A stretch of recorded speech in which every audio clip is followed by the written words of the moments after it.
Ideme vytvoriť takýto štvorcový diamant. Štvorcový diamant bude mať podstavu štvorca s rozmermi 100x100 a vyťahnutie bude na 50. Ak si vytvoríme takýto hranol budeme z oboch strán rovnako kosiť na 2x.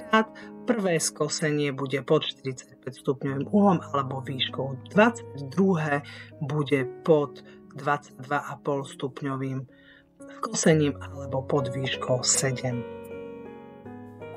Takže nakreslíme si štvorec.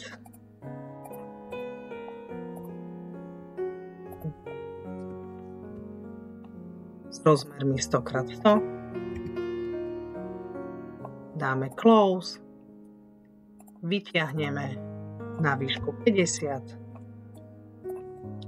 a ideme kosiť. Označíme si jednu stenu, držíme CTRL, klikneme na druhú stenu, dáme skosenie na výšku 20. To isté urobíme, označíme si jednu stenu, CTRL, druhú stenu, dáme skosenie a nastavíme si typ skosenia uhol. Uhol skosenia je 22,5 a veľkosť skosenia je 7. OK. Vytvorili sme štvorcový diamantík.